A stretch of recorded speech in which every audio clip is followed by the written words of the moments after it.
Putting together a portfolio to apply for an arts degree is a really fun and exciting part of the process, but it can also feel really daunting and like a lot of pressure. But hopefully I can give you some advice and examples of my own portfolio today that will help you along with your own application process. So hi, I'm Jessie, a third-year fine arts student here at Falmouth Uni.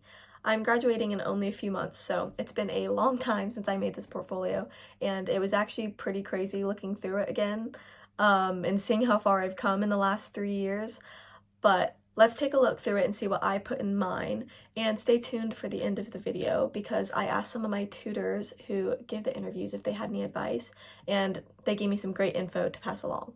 I'm an international student, so I had my interview online instead of in person. So I just did my portfolio digitally on Google Slides because that was the easiest for me to use.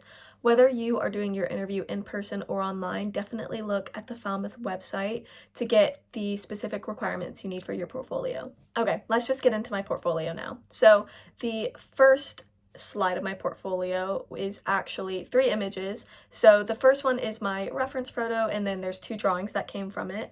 I kind of wanted to start this off by giving my interviewer an immediate look into kind of my process with art, not just a final product, and to show that I was interested in the kind of creative aspect of taking my own reference photos as well, and that I could take what I was working with in multiple directions.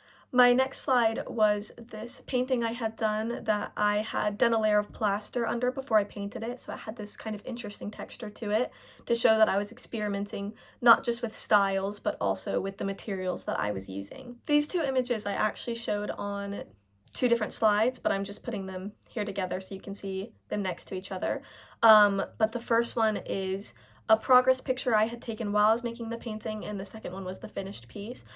Much like my very first slide, I kind of wanted to show my process of how I made, because I think it's really important to give the interviewer an insight into not just what you can create, but the creative processes you go through to create. And it also gives you kind of something to talk about as well, as far as how you work through things and how you think and how you approach creating, whether it's painting or something else. At this point in my portfolio, I started to show things that were a little bit more realistic, which is probably the style that I'm most interested in and passionate about. So it was important to show in that respect because I am interested in it, but also to show my techniques and abilities, both creative and very technical. Next, I actually showed this sketchbook page. I think that it can feel really natural to want to show only finished, really polished pieces, but it's really great to include things like sketchbook pages as well, because you're giving an understanding of who you are as an artist as a whole, not just your finished pieces. I also think it's great because I love drawing and I love to sketch in my free time, so I think it's good to show not only the kind of work that you create when you're at school, but also what you like to do just in your own free time for fun. I do a lot of figurative art, so I also included this landscape I did to show that I am capable of doing settings and everything that comes with that. This is another realism portrait that I did. Yeah, I was just trying to show my technique and my ability with drawing, but I also knew that I would be able to talk about this one if they asked me about it because I won a competition with it, and I learned a lot from that whole experience. So again, just always making sure that I had something to talk about with every piece that I included. This is another page from one of my sketchbooks, but this isn't a sketch, it's an actual planning page I did for a really long series of works I was doing in high school. Looking back, I wish that I had kind of presented this in a better format to make it more clear what my thought process was and how much effort I was putting into planning these works. If I was doing it again, I would present it differently, but this was a real page for my sketchbook, so at the time it did what it needed to do. All of the rest of the pieces in my portfolio are from this series of work that I laid out in that planning page. I did this very intentionally because I wanted the interviewer looking through the portfolio to be kind of like going on a journey with it that made sense. So I made sure to include all those pieces after the planning page so that it made more sense and it was more cohesive.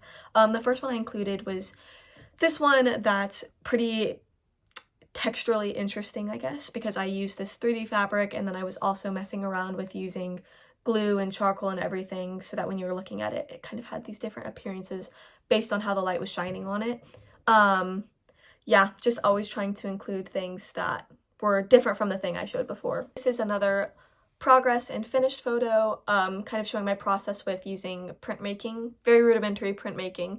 But yeah, that's something I don't have a lot of experience with yet at the time. So I wanted to show that I was trying it out. And to end off my portfolio, I put a few different slides showing the process of making this kind of one big piece. So I started showing the little ceramic head I created, and then how I had kind of created it into a 3D standing figurine, which I put inside of a cardboard box. And then I had my painting, which I cut a hole into and put in front of the cardboard box, took a picture of, printed that out, drew over in charcoal. So it was a long process, but that's why I wanted to end on it, because I felt like this final piece that I had created from it was probably like one of my strongest that I had made at the time.